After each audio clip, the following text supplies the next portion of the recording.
Hello friends, so today we are going to talk about the phenomena of light which is called as interference. Obviously we have heard about interference. Secondly, when we talk about the waves which are required in interference. Thirdly, which we are going to talk about the types of interference which occur in nature. And lastly, we are going to talk about the conditions or the criterias which must be satisfied so that we can say that this type of interference is going to occur.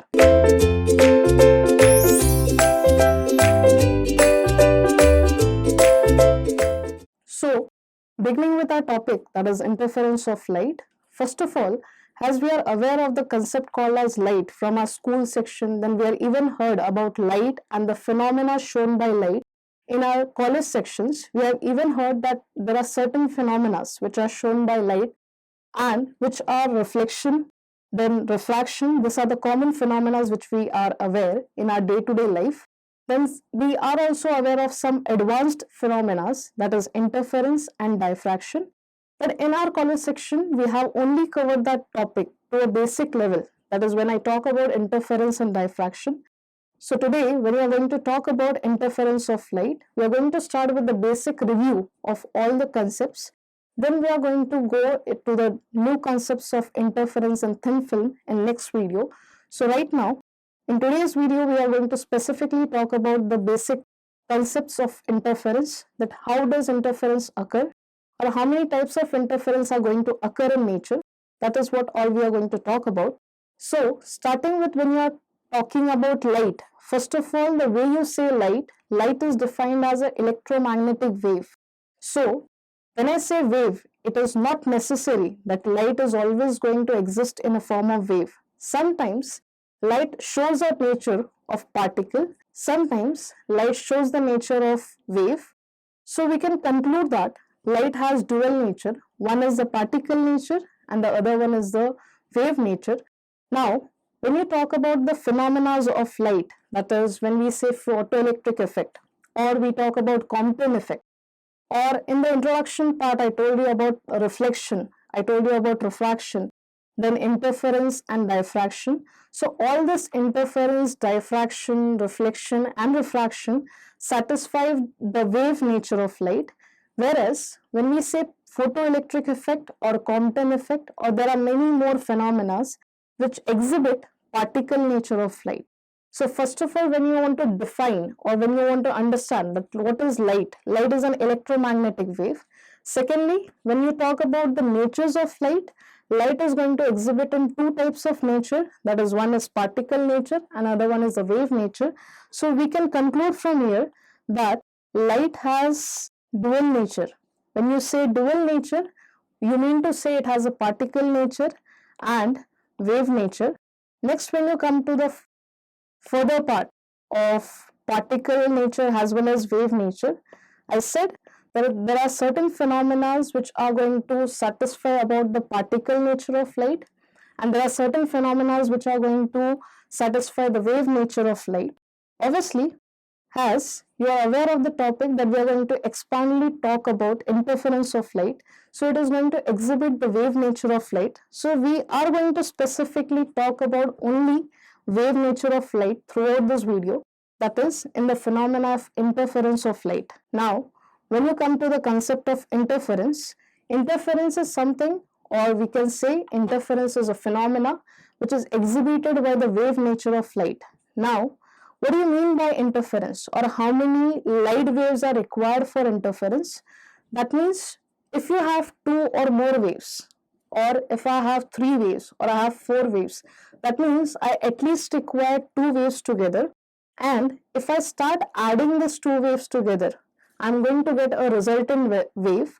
And or you can say that if I superimpose two waves together or two or more waves together, we are going to get a resultant wave which is going to show the phenomena of interference of light.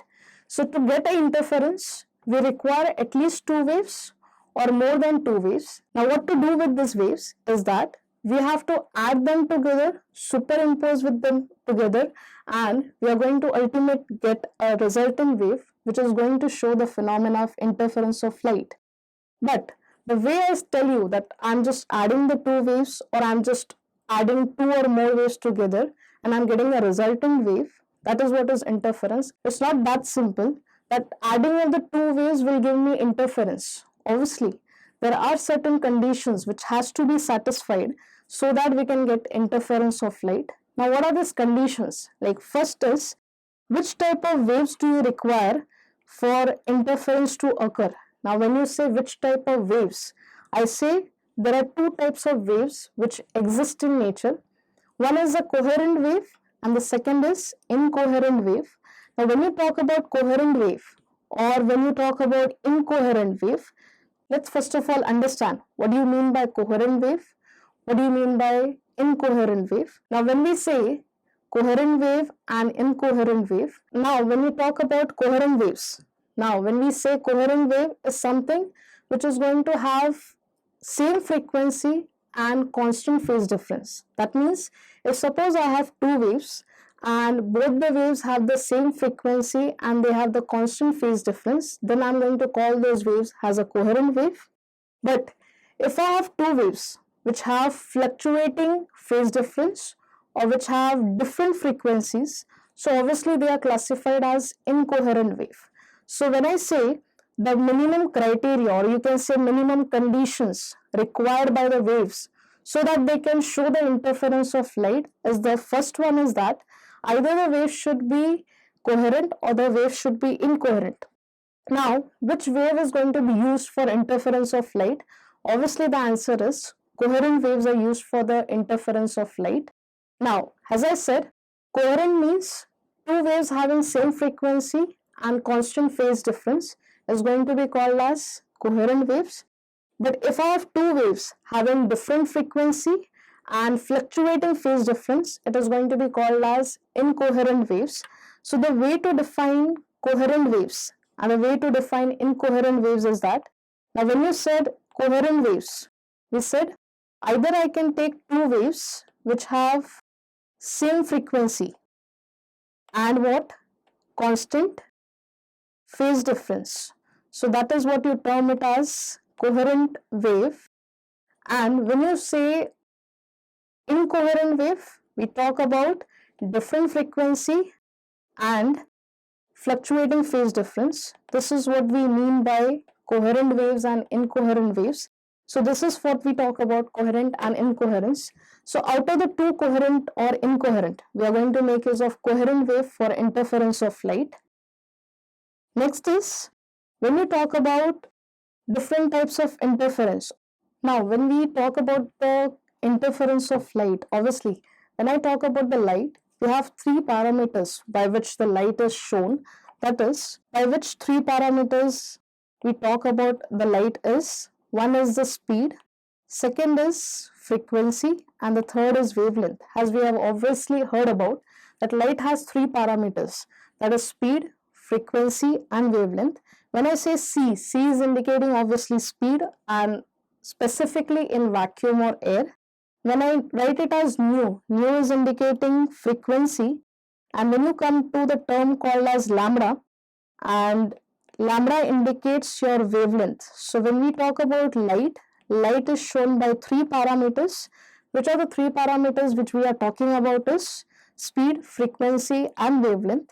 And we should be aware of the term that whenever light changes medium from one medium to another, the two parameters which are going to change with the change in medium is speed and wavelength. But if I want to change the frequency of the light, so we need to change the source of the light. So obviously we must be aware that light has three parameters, speed, frequency, and wavelength. Whenever light is traveling from one medium to another, its two parameters are going to change, that is speed and wavelength. Obviously, if I want to change the frequency of light, we need to change the source of light. This is what we talk about the three parameters of the light. Next thing is that, as I said, that out of the two waves, that is coherent wave and the incoherent wave, I require coherent wave to show the interference of light. Now, in this slide, I have given the example that which light is going to behave as a coherent light or which source of light behaves as a coherent source of light or which source of light behaves as incoherent source of light. Now, if you look at the example, That first example is of laser light and the second example is of LED light. That is, when you talk about the laser light, all the waves in the laser light have same frequency and they have constant phase difference. But once you come to the LED light, LED has the property to show incoherence. That means the waves which are present in LED, they have different frequencies and they have fluctuating phase difference. So obviously, if anybody asks me that which source of light is going to be used for interference of light, so out of the two examples, that is laser light and the second is LED light, the one which is showing coherence, it is going to be used for interference. The one which is obviously not showing coherence, it is not going to be used for interference of light. The next example, as you can see, is of ordinary light compared with laser. As you can see, ordinary light has the concept of multidirectional and they are mostly polychromatic. But once you come to laser, laser has a property of monochromatic. And next you talk about direction, it is unidirectional. And when you talk about whether it is coherent or incoherent, it is considered to be the coherent source. So out of the two sources of light, that is ordinary source and laser light, obviously we will prefer laser light because it has many properties which are suitable for interference of light. So this slide talks about that which source of light should be used for the phenomena called as interference of light. Next is, when you talk about next examples like the natural source of light which is considered to be sunlight, obviously if you are aware, sunlight is considered to be white light source, and if we allow the white light to show the phenomena of dispersion, so it will show the phenomena of dispersion giving me spectrum of light, that is the Vibgyor range. So you can obviously classify that sunlight is considered to be polychromatic first of all. And second thing, in the diagram you can see that all the waves in sunlight are neither having same frequency nor they have constant phase difference. So sunlight is considered to be incoherent source. Once you again come to LED, obviously LED has a one color, that is it is monochromatic, but the problem is that the waves which occur in LED, they don't have constant phase difference. So again the condition of coherent wave is not satisfied. So we will consider LED as incoherent source of light. Now when we talk about the last source of light, as you can see, it is laser. When we talk about the property of laser is that it has one single color, that means it has the property of monochromatic. And second thing, if you observe the waves are in same phase. So when we say if the waves in a source of light have same frequency and constant phase difference, they are going to be considered as coherent sources. Now when you say coherent sources and incoherent sources, so out of the two sources, obviously the sources which are used for interference of light is coherent source, not the incoherent source. So this is the condition which we require for the waves to be used in interference of light. Next is, when we talk about interference, I said in the starting of the video that for interference I require two or more waves and they should be added together or superimposed together, provided the waves should be coherent waves, and ultimately when I allow two or more coherent waves to add together or superimpose with each other, I am going to get a new resultant wave which is going to show the phenomena of interference of light. Now when you talk about the interference, if you look in the concept of interference, I said I should have two or more coherent sources. Now how to obtain two or more coherent sources, because it is not so easy to obtain the coherent sources. Now what we do is, you start with the basic one single source of light, and obviously the source of light should be monochromatic, means it should exhibit only one color. So when you start with the diagram or when you start with the experiment of interference, you start with the basic one source of light which should obviously be monochromatic source of light, and after that we place two slits. Now what do you mean by slits is that something which is called as opening, not a very big opening, it is going to be a small opening, So the small openings which are present in the slab is going to be nothing but called as slits. Now as you can see in the diagram, there are two slits present in the diagram. That is, there are two openings from which this two waves can pass. But the two waves are getting originated from a one single source, that is one same monochromatic light of source. That is, as you can see, the one source is like this and the one wave is moving like this.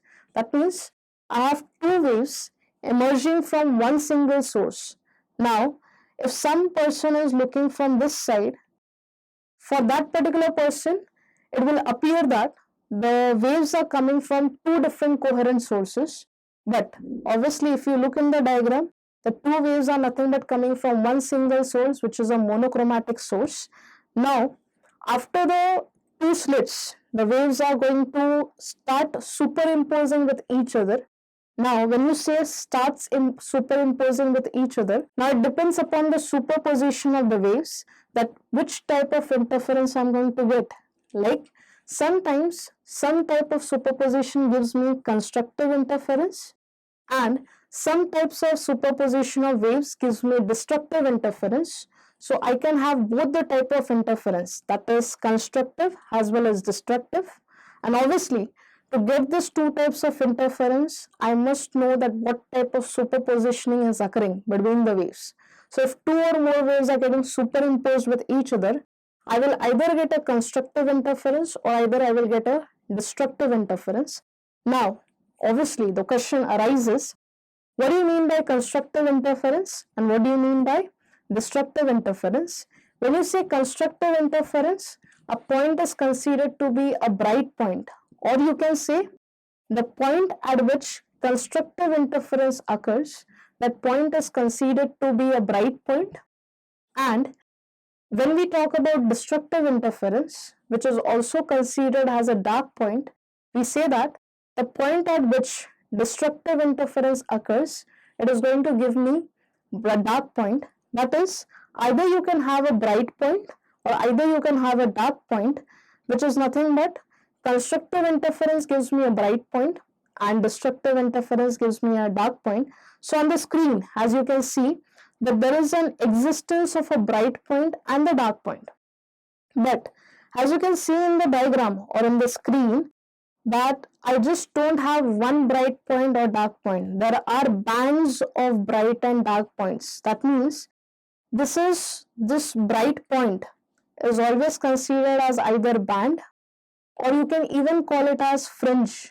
So either you call it as bright band or you either call it as bright fringe. Then when we come to the next one, that is destructive interference, there the band can be called as dark band or dark fringe. As you can see on the screen, I have an occurrence of alternate bright and dark bands or alternate bright and dark fringes, which is nothing but called as interference pattern.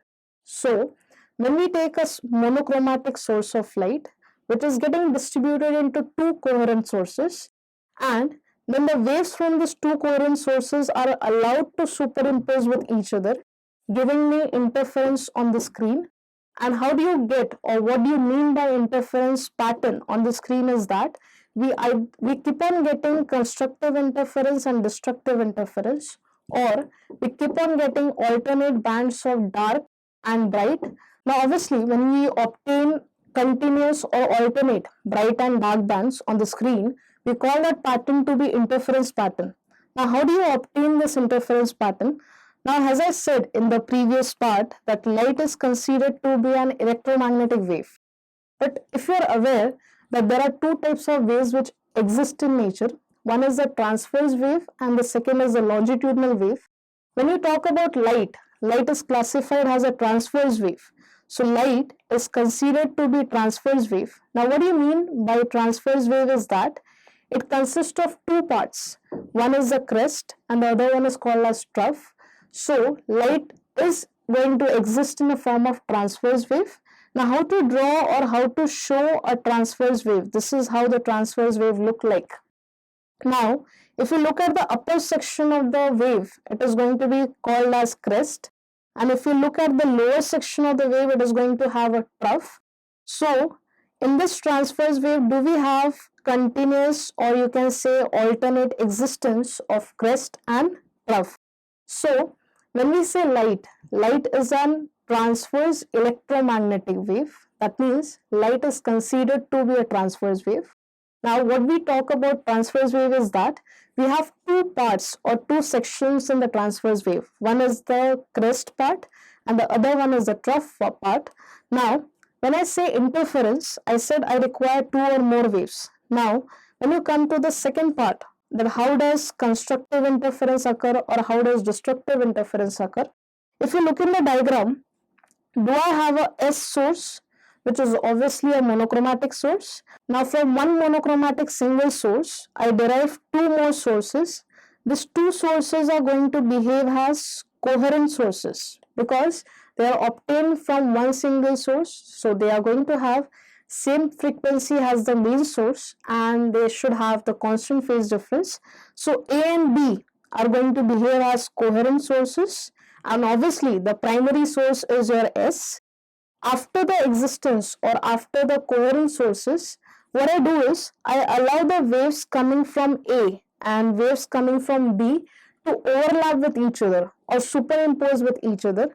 Now, as I said, if you allow superposition, I will either get a constructive interference or I will either get a destructive interference. If you observe, like if one wave is like this, and secondly, if I have one more wave which is in the same format, like crest overlapping with crest, trough overlapping with trough. So can you see there are two waves shown in the diagram, that is with the red color and the blue color.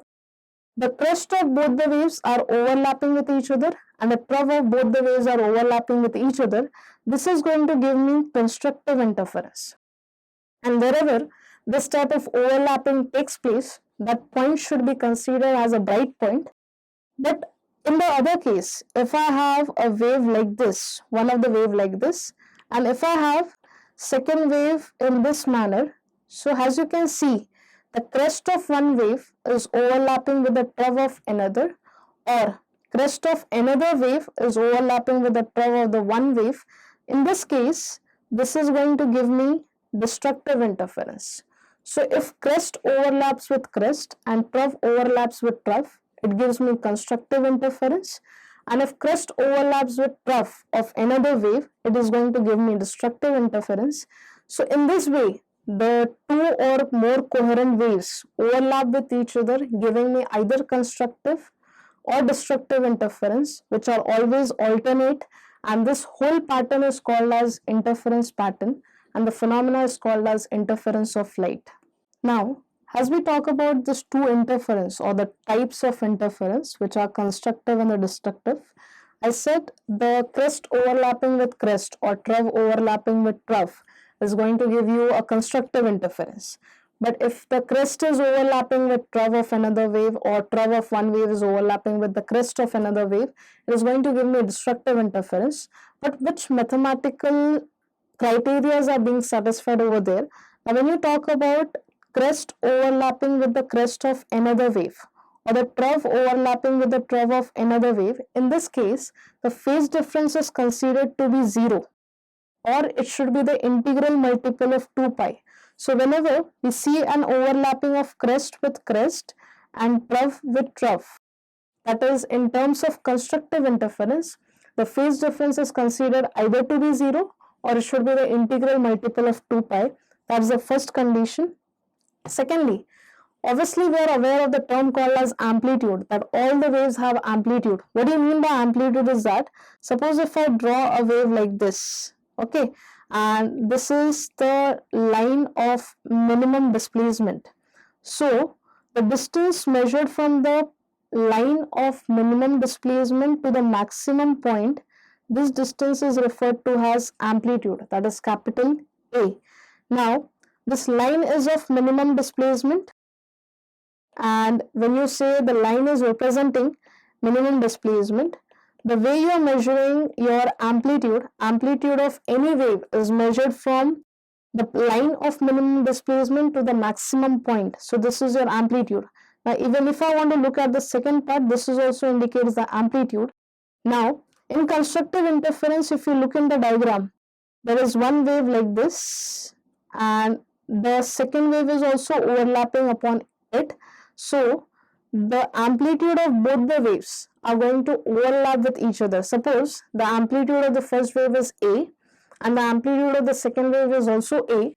So if it is a constructive interference, so I'm going to get the addition of amplitude, that is in the interference or in the constructive interference, I will have the amplitude to be A plus A. That is what is going to give me the constructive interference, that is addition of amplitudes of the two waves is going to give me the constructive interference. That is, capital A is indicating the amplitude of the first wave and the second A is indicating the amplitude of the second wave. So the amplitude of the resultant wave will be nothing but 2A. So that is what you talk about the constructive interference. And secondly, if you observe that during the constructive interference, the amplitude is increasing because we are adding the amplitude of two waves together and then we are getting the resultant amplitude or the resultant wave.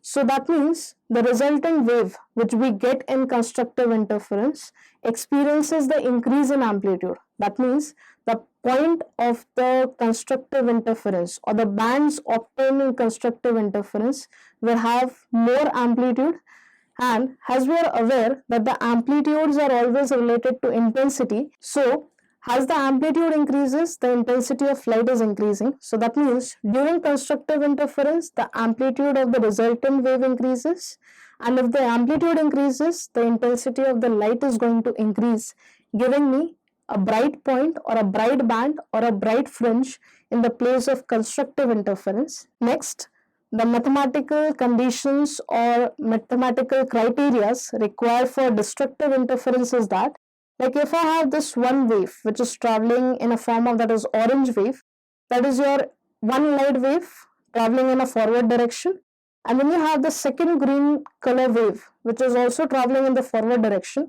But if you take the superposition of both the waves, can you see the crest of this wave is overlapping with the trough of another wave? Or in the second part, trough of one wave is overlapping with the crest of another wave.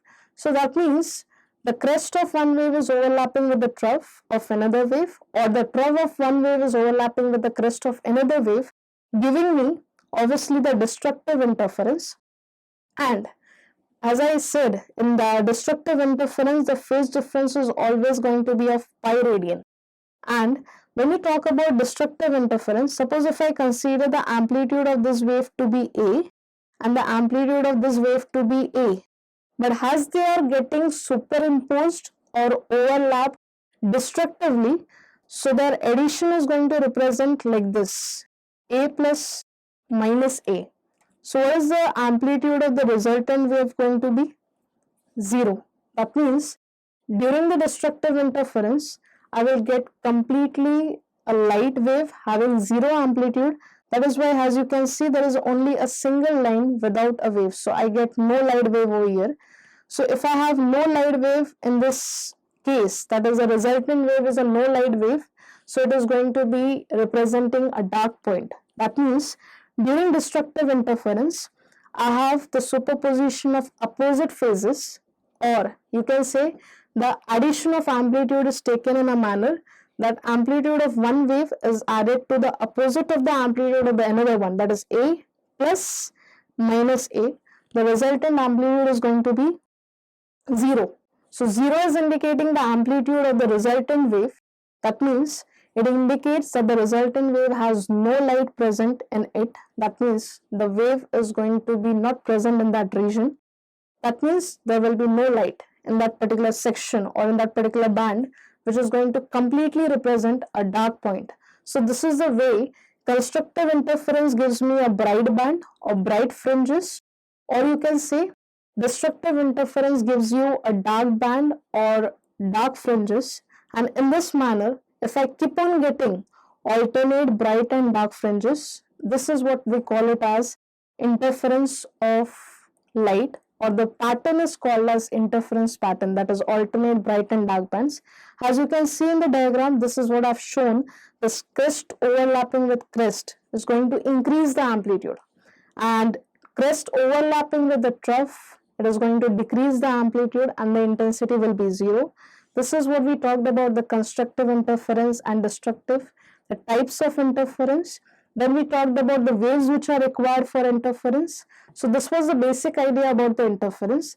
Now further topic or the advanced concepts. Next is, we are going to talk about that what conditions must be satisfied to observe or to obtain sustained interference. Now what do you mean by sustained interference is that how to obtain a clear interference pattern or very much proper interference pattern, that the bands which we get in the interference pattern, that either the bright band or the dark band, the bright band should be perfectly bright and the dark band should be perfectly dark. So how to obtain this perfect or clear or sustained interference? So obviously there are certain conditions or certain criterias which must be satisfied so that we can obtain the sustained or clear interference pattern. Now, as you can see that there are four basic conditions which must be satisfied so that we can obtain the constant or sustained or clear interference pattern. Now, if you can see, all the four conditions are nothing but related to sources, means they are related to the source of light which we are going to make use of in the phenomena of interference. That means whenever I am performing the experiment of interference, I must keep in my mind that the sources should obey or should follow all these conditions, and if all the conditions are being satisfied by the sources of light which are being used over here, the pattern which we are going to get or the interference pattern which we are going to get is going to be a proper, clear, sustained pattern. Okay, so now in this case, when you say sources, I said the must condition is that the sources should be coherent sources. When you say coherent sources means what? They should have same frequency. That means if I consider two sources or one single wave or two or more waves, all the waves should have same frequency. Secondly, the second condition which is being satisfied is nothing but they should have constant phase difference. That means the waves which you are making use of in interference of light, they should not have the fluctuating phase difference. They should have constant phase difference. So that's the second condition which must be satisfied to obtain the interference of light.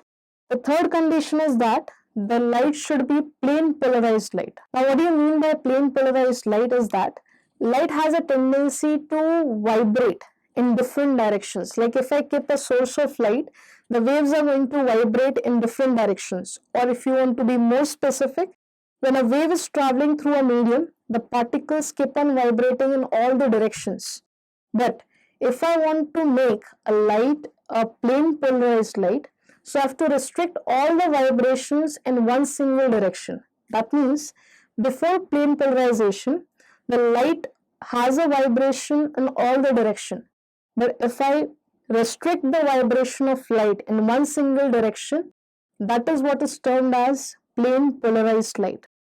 So the sources of light which are used in interference, they must be plane polarized. That means the light which are used in interference or the phenomena of interference are going to be plane polarized light. That means the vibration should be restricted in one single direction. So if you restrict all the vibrations in one single direction, then the light is going to behave as plane polarized light. That's the third condition which must be satisfied by the sources of light which are being used in the interference of light. And the last condition which we use so that we can again get a sustained interference is that the sources of light must be placed close to each other. That means the distance between the two sources should be close enough. Like if I say these are the two sources A and B, which is obtained from one single source S. So A and B are going to behave as coherent sources having same frequency, constant phase difference, and they all are plane polarized. Now when you say plane polarized light, is the vibration is restricted in one single direction. And lastly, when you come to the distance between the two sources, they should be placed close enough to each other So these are the all four must conditions so that we can obtain the sustained interference or very much clear pattern of interference. So as you can see in this particular slide that we have written about the conditions or criteria being satisfied so that we can obtain the sustained interference or clear interference pattern. Or we can say these are the conditions which we actually satisfy when we try to perform the experiment of interference of light. And if you have satisfied all the conditions which are given in the previous slide, obviously the pattern which you are going to observe during the experiment is going to be perfectly clear and sustain interference. Next is, as I said, we are going to talk even about the techniques of obtaining interference. Now, if you want to get the interference, there are two techniques which are being approached to get interference of light. The one technique is nothing but the division of wavefront. That means you take one single wavefront and you try to divide that wavefront into many parts, and then you try to superimpose them together and get an interference pattern. That's the one case. The second technique is that the division of amplitude. That means you take one single wave and then you divide that wave having into two waves having two different amplitudes. That means I take a single wave and I divide that wave in such a manner that it is going to have half of the amplitude, or I have actually divided the amplitude of the previous single wave. So this is the second technique of obtaining the interference. So we are going to have two techniques of obtaining the interference. One is the division of wavefront, which is going to give you a certain phenomena which are very much famous in interference. And secondly, when you talk about division of amplitude, it gives you certain different phenomena which are again we are going to study in the further videos. So this is what you talk about the techniques of obtaining interference, and the main two classifications are division of wavefront and the division of amplitude. Next is, we are going to review about certain important concepts which we are going to make use of in the further derivations or further concepts which we are going to use in the further videos. So what is the concepts which we require is that, first thing is that we are going to talk about geometrical path length. Second is, we are going to talk about optical path, and last is we are going to talk about the path difference. Now, first of all, let's look at what is the difference between geometrical path and optical path. Now, when I say geometrical path, suppose if I tell you I have a source of light positioned at A. So I have source of light which is placed at position A. So we can name this A point to be a transmitter. That means this point is behaving as transmitter of light. And then I have one more point which is your point B. What is this point B is going to do? It is going to receive the light which is coming from A. So that means I have 2 points which I have shown in this particular case is that one is transmitter and the second one is receiver. The light source is obviously placed at A. B is a point which is acting as receiver, that is the light is going to go up till that point. So that means the light is always going to travel from which point to which point? Point A to point B, because A is acting as a source of light and B is acting as a receiver of light. Second thing, as we are aware that light always travels along a straight path. So as you can see in the diagram, the light is traveling along a straight path from point A to point B, or from transmitter to receiver. So can you see that this is the shortest path it can cover from A to B? So this path measured is called as geometrical path. The path measured from A to B is called as geometrical path of light. That means the distance between the transmitter and the receiver of light is called as geometrical path. That means your AB is indicating the geometrical path. Now as you can see in the previous slide, I said geometrical path is nothing but the shortest distance between the transmitter and the receiver. And please remember in mind that the geometrical path remains the same whether you calculate the value in vacuum or whether you calculate the value of geometrical path in medium.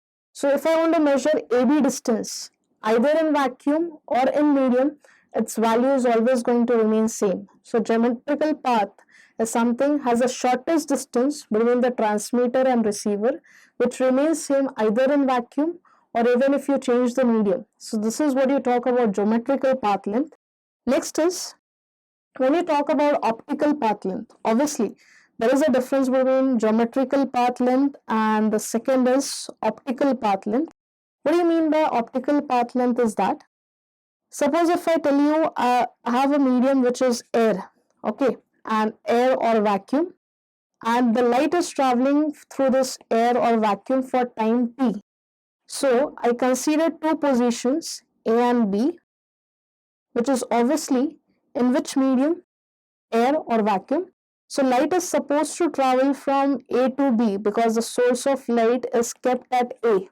So I've considered 2 points which are in air or vacuum, and the source of light is placed at A. So light has to travel from A to B. Now, if the light is traveling from A to B in air medium, it takes time t to travel from A to B.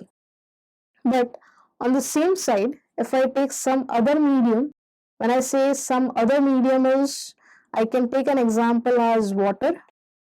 Water is obviously not air, so I am taking some other medium. I have again taken these two positions, that is A and B, and at this position A, I have placed source of light. As you can see in the previous slide, the suppose AB distance is indicating a 5-meter length. Just for an example, I have taken the AB distance to be 5-meter and the position of both the points is in which medium? It is either in air or in vacuum. Now, how much time is taken for to move from A to B? Obviously, the time taken to move from A to B or to cover 5-meter distance is small t. Now, in the next case, we have come to this another medium which is water, and I have taken again 2 points A and B in water medium, and again the distance A and B is nothing but 5-meter. Okay, now we need to calculate that what is the time going to be taken by the light to move from A to B. Is it covering the same distance as it was covering in the vacuum or air medium, that is of 5-meter? And now when I try to calculate the time taken to move through this medium is going to be something else. Suppose if I calculate the time and get the time as t1. So am I calculating the time taken by the light to move through the medium for the same distance as it has traveled from the air or vacuum? So in both the cases we have tried to calculate the time. That is, in air medium I took 2 points A and B. I took the distance between A and B as 5-meter and the time taken was what? Small t. And in medium, I have again taken 2 points A and B. Light is traveling the same distance, but the time taken is right now t1. Now, obviously, as we are aware, when I talk about air or some other medium, there is something called as refractive index. As you keep on changing the medium, the refractive index changes. Now, for our case, we have only considered two mediums. One is air or the other one is water. Now, as we are aware that air is going to have a refractive index of 1. So, what is mu indicating? Mu is indicating the refractive index of air. And as we are aware that the refractive index of air is taken to be 1. Now, suppose if I consider for this medium, just for an example, I had taken that medium is water, but medium can be any other medium. So I have just taken the medium is having a refractive index mu. So I have taken the refractive index of air as 1 and the refractive index of medium, that is water, has mu. As you can see, when I compare air and water, water is more denser than air. So when you say more denser, it will have more refractive index. And when you say air is rarer, it will have less refractive index. So what is the relation between density and refractive index is that denser the medium, more the refractive index, and lighter the medium or rarer the medium, we say the lesser is the refractive index. So that's the relation between denser medium, or you can say that's the relation between medium and refractive index. So when you talk about the relations, more the density, more is the refractive index, lesser the density or rarer the medium, lesser is the refractive index. So that's the relation about the medium and the refractive index. Now, as we discussed in the previous part about the geometrical path, that is, geometrical path is the shortest path or shortest distance covered by the light from the point of transmission to the point of reception. That is what is called as geometrical path. And please remember, or please keep in mind, that whenever you talk about geometrical path never changes from medium to medium. If you measure the geometrical path of a light in vacuum, that same path or the same value will be considered a medium. Next is when we talk about the optical path. Now this is like more important than the geometrical path. We need to understand the difference between the geometrical path and the optical path. Now suppose if I tell you that there are two mediums, air and some other medium, that is wood or water or whatever you want to consider, either of solid, liquid and gases. So we are talking about two mediums, one is air and the second one is suppose water. And when I compare air with water, one is going to be considered as rarer medium and water is going to be considered as denser medium. Obviously we are aware of the term that if I travel through air medium with the speed of light, and if I travel through the water medium with the speed of light, the speed of light will be greater in air medium as compared to in water medium, because the speed of light will be more in rarer medium as compared to the denser medium. Now, when we talk about the path covered, like for example, I talk about a distance A to B. Suppose that distance is 5-meter distance, and I consider this distance first of all in air medium, and I'm taking the distance to be 5 meter. And obviously, if the light is traveling through the air medium, the speed of light is higher. So it will take lesser time to cover that AB distance of 5 meter. But as soon as we come to the part of the medium other than air, I'm talking about the same distance in the medium, that is AB of 5 meter. In this case, the speed of light will be lesser, so the time taken to cover that same distance will be more. So what do we mean to say is that whenever we compare two mediums, that is air with some other medium of solid, liquid or gaseous, now whenever we compare these two mediums, the speed will be different and the time taken to cover the same distance in the air medium or some other medium is going to be same.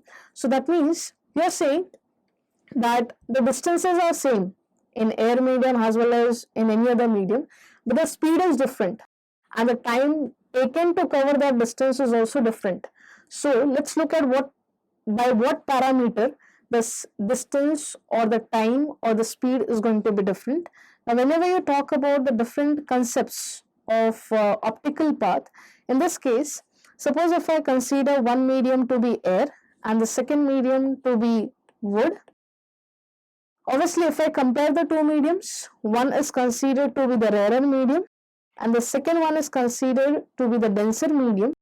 And when I talk about a distance AB, or suppose 1 meter in air medium, and I talk about the same distance AB, but that distance is taken in denser medium, that is wood, but that distance is again 1 meter. So as you can see that I've taken the distance to be same, whether I talk about air or whether I talk about the wood, the distance is same from A to B.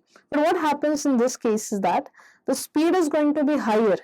In case of air medium, the speed of light will be higher, and whereas in case of wood medium, the speed is going to be lesser. So obviously, if I travel with higher speed, I will take less time to cover that distance from A to B. Or if my speed is lower in wood medium, I will take more time to cover that distance AB in denser medium. So what we can conclude from here is that I am traveling slower in wood medium as compared to air medium. Now obviously, question arises by how much amount is my time getting delayed. So let's talk about by how much time the time is going to get delayed when we are traveling in wood medium as compared to an air medium. So suppose if I tell you that the distance covered in air medium from A to B is L, and this is an air medium we are talking about. So distance covered in air medium from A to B, obviously by the light, is L. Now again, when we compare it with some other medium, that is wood, in that case, again I am taking that distance same, that is AB.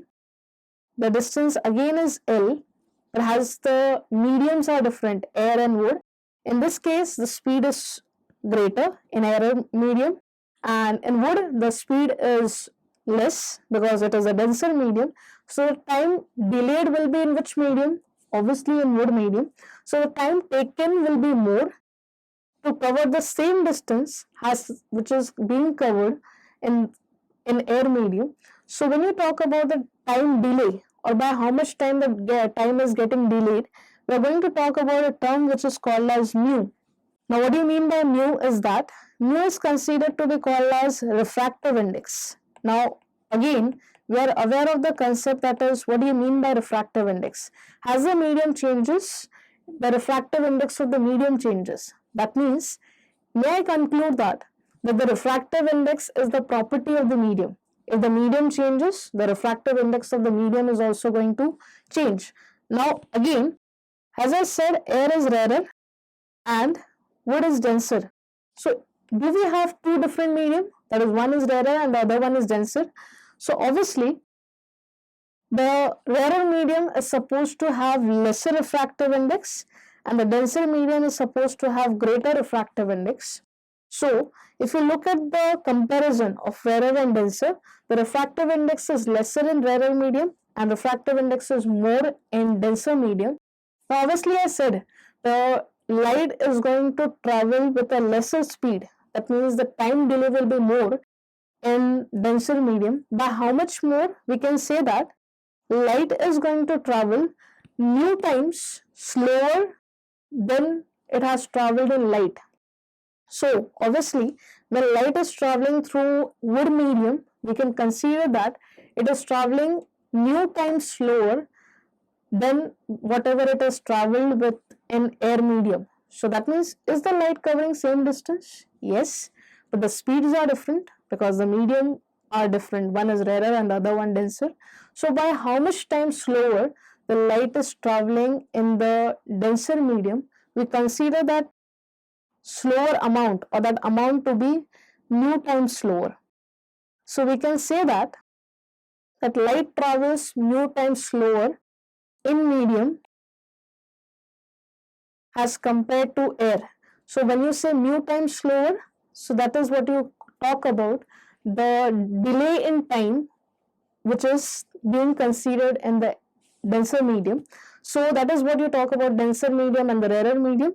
So mu times slower in medium. So when you talk about the delay in time, this delay in time is accounted as the distance which we talk about, which is being covered in the medium as compared to air. So now when you consider this mu times slower, so now we got to know what is the amount by which it is going to travel slower in medium as compared to air. Obviously, if the question is asked, like if you want to compare the speed of light in any other medium as compared to the speed of light in air medium, so obviously the question is going to be like that, by how much times the light is going to be delayed in medium as compared to air. So obviously the answer for this question is mu times slower than in medium as compared to air. Now what we can write this as you can see, whether I talk about air medium or whether I talk about denser medium, that is wood, just for an example, the distance is L and I am saying the mu distance which is greater than the L length, that is, when I say L is considered as the geometrical path from A to B. So when you talk about the geometrical path from the point of transmission to the point of reception, that is from A to B, the geometrical path is considered to be L. But I said that the light is going to travel mu times slower in medium than air. So this time delay is accounted by a new distance which is called as optical path. So whatever time delay I am getting in medium is being considered as a new distance And what is that new distance going to be named as? It is named as optical path. So when you talk about optical path is nothing but a simple thing is that optical path is the time delay which is getting accounted when the light is traveling in medium as compared to air. So whatever time delay we are studying in medium as compared to air, that time delay can be considered in a form of distance which is called as optical path. As you can see that delta over here in this formula, delta in this formula is indicating the optical path, L is indicating the geometrical path, and mu is indicating the refractive index of the medium. So whenever I compare the mediums, that is air and some other denser medium, so obviously the light will be mu times slower in medium as compared to the air medium. So this delay in time is getting accounted by or getting considered by a new distance which is called as optical path. So as you can see in the formula, that optical path is shown by the symbol delta, L is indicated as geometrical length, and mu is indicated by how much times the speed is getting decreased, or by how much times the light is traveling slower in that medium is getting accounted by the term that is mu. So if you want to write about by how much times the light is traveling slower in any other medium as compared to air, so that times is taken as mu. So using this time delay, we get a new distance or new path of light which is called as optical path. So if you want to write the definition, or if you want to write the formula for the optical path is nothing but written as the amount of time it is getting slower into the geometrical path. As you are aware, the geometrical path is the shortest distance between the 2 points, that is point of transmission and the point of reception. And if I take mu times of that, I will get a new distance which is called as optical path length. That is what you talk about optical path length and the geometrical path length. And second thing, please remember, the optical path length is not going to be same. If I calculate optical path length in vacuum, it will be different. If I calculate optical path length in any other medium, it is going to be different. Whereas, as I said, the geometrical path length will be same whether you talk about medium, whether you talk about vacuum. So this is the main difference between the optical path and the geometrical path. Next is, or you can say the next more important concept which is required by us is path difference.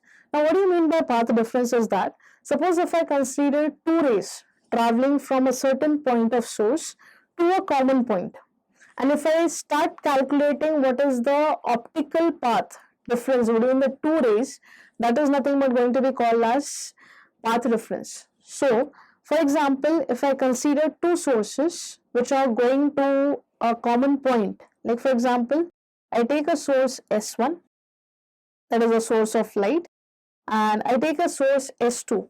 Obviously, this S1 and S2 are behaving as two coherent sources, which is, if you remember, the must condition for interference. So both S1 and S2 are behaving as coherent sources. So obviously, what do you think? How many light waves we are going to get from these two sources? Obviously, I'm going to get two light waves, one getting emitted from S1, the other getting emitted from S2, and they are supposed to reach a point P. Let's see which path or which light wave is going to first reach at that point P. Now, I say there is one light wave getting emitted from S1, and I'm saying the S2 also there is one light wave getting emitted from there. So, from S1 the light wave is going to reach first at this point P, and from S2 the light wave is going to take a little bit more time to reach the point P. So that means, as you can see, S1 and S2 are the coherent sources. They are at a certain distance apart from each other, and the light waves which are getting emitted from these two sources are supposed to reach a point. This is nothing but the point P. Now when I say S1 and S2, the light waves which are getting emitted from S1 and S2, the light wave which is getting emitted from S1 is reaching first at that point P, and the S2 one is a little bit later as compared to the first case. So that means, can you see the time delay? or the distance covered is more in the case of S2. So can we say distance covered by the light which is getting from emitted from S2 is obviously greater than the distance covered by the light which is getting emitted from the source S1, obviously. So if I say the distance is greater, that means the time taken to cover that distance of S2 will be greater as compared to the time taken to cover the distance of S1. That is, the two light waves are not reaching simultaneously at the same point. The S2 one is reaching little bit later as compared to the S1. Now, if you want to calculate what is the path difference between the two optical path, so I can say S1 to P is considered to be the one optical path, the first optical path, that is of source S1, and S2P can be considered as the second optical path for the source S2. So to calculate the path difference, we need to take the difference between the optical path of the light waves which are getting emitted from S1 and S2 respectively. As you can see, the S2P distance is greater than the S1P. So I can just consider over here is that S2P distance is obviously greater than S1P distance. Now if you want to calculate what is the path difference, so path difference is the difference between the optical path of the two light rays. Now one optical path is S2P and the other one is S1P. If I want to take the difference, so obviously the greater optical path minus the smaller optical path will give me the path difference. So what is the formula of path difference is going to be over here is, if you want to write the formula for optical path difference, it will be the greater optical path minus the smaller optical path, that is S2P minus S1P. So this is how you calculate the path difference between two light waves which are getting emitted from the two sources of light. So this is what we have talked about the geometrical path, then we talked about the concepts of optical path, then ultimately we talked about the path difference, that is the difference between the optical path of the two light waves getting emitted from the two sources but not reaching at a point simultaneously.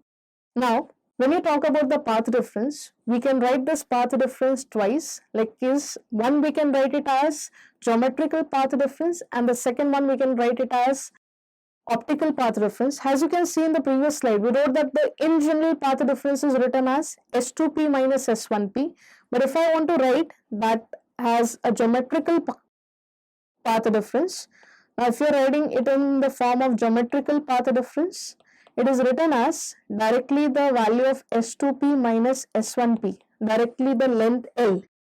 But if I talk about optical path difference, as you are aware that optical path difference is nothing but obtained by multiplying the refractive index of the medium into the geometrical path length. So if I want to get optical path difference, it will be nothing but the refractive index into what? The geometrical path difference.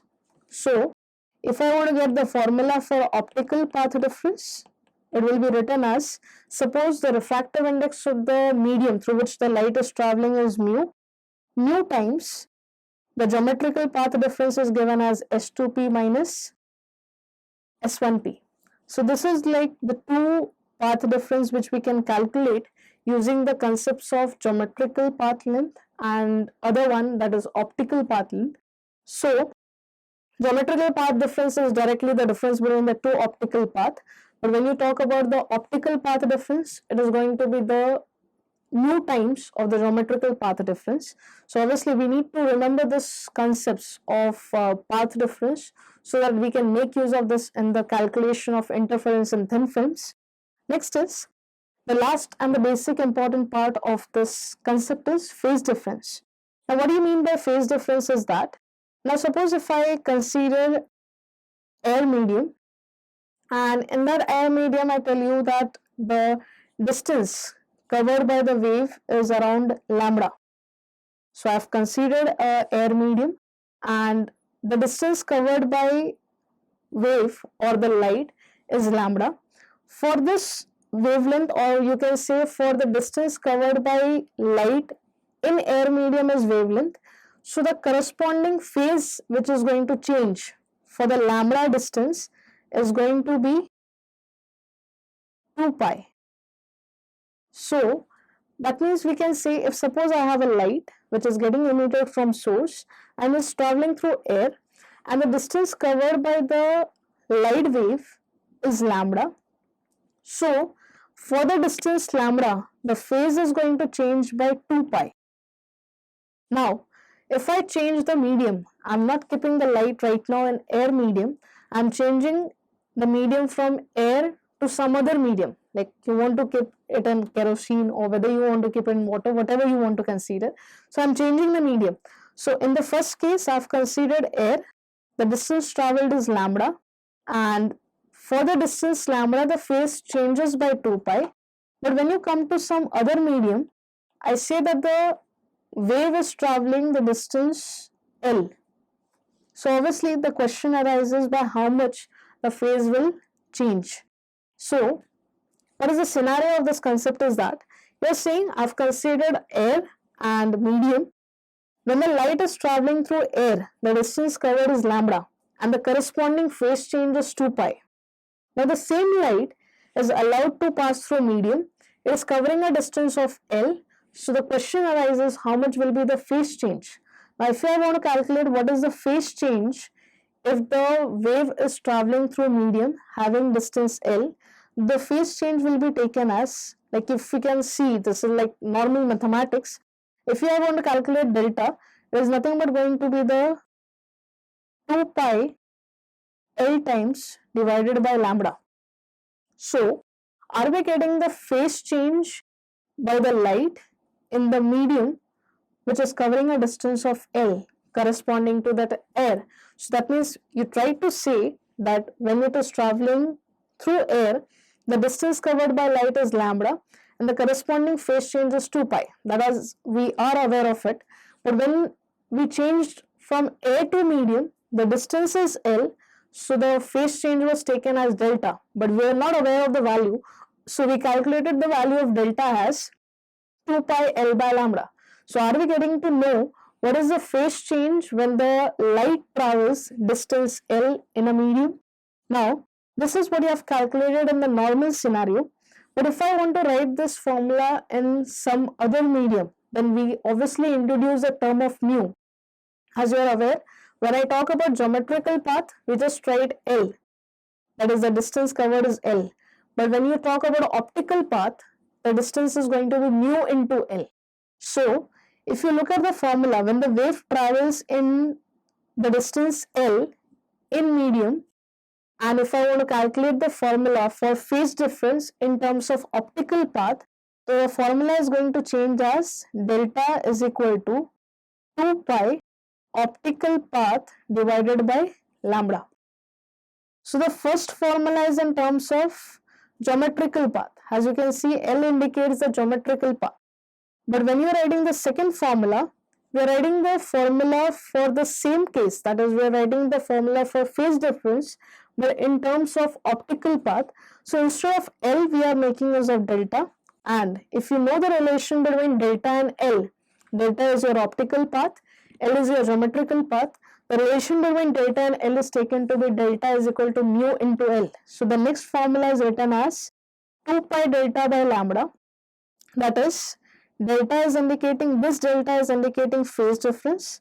This delta is indicating the optical path, and optical path is nothing but mu into L. So that's the formula of phase difference in terms of optical path, and this is the formula for phase difference in terms of geometrical path. So this is what we calculate, the phase difference. So these are the basic parameters which we need to calculate everywhere, whether you talk about interference in thin film, whether you talk about Newton's ring. In all these concepts, we need to calculate all these 4 parameters, that is of geometrical path, optical path, and path difference and the phase difference. And obviously, during the calculation, the optical path is most preferred parameter which we continuously calculate as compared to the geometrical path. So please be aware of this basic concepts so that we can make use of this in the further concepts of interference in thin film. And lastly, when you talk about the path difference can be of two types. Either the path difference you can get it as 0, or you can either get it as integral multiple of lambda, or you can either get it as odd multiple of lambda by 2. So that means I can get path difference in different manner, as I can get the path difference as 0, or I can even get the path difference as integral multiple of lambda, or the third possible case is that we can get path difference as odd multiple of lambda by 2. Now obviously when you say if the path difference is 0 or integral multiple, then it is considered to be in phase. The waves are considered to be in phase, giving rise to constructive interference. But if path difference is taken to be odd multiple of lambda by 2, then in that case the phase or the waves are considered to be out of phase. So depending upon whether it is 0 or integral multiple, the waves are going to be in phase, giving us constructive interference. And if you get the path difference as odd multiple of lambda by 2, then we are going to get the waves to be in out of phase, resulting in destructive interference. So this is what we talk about the basic concepts of interference. So that's all for today's video. In the next video, we are going to talk about the interference in thin film. Thank you.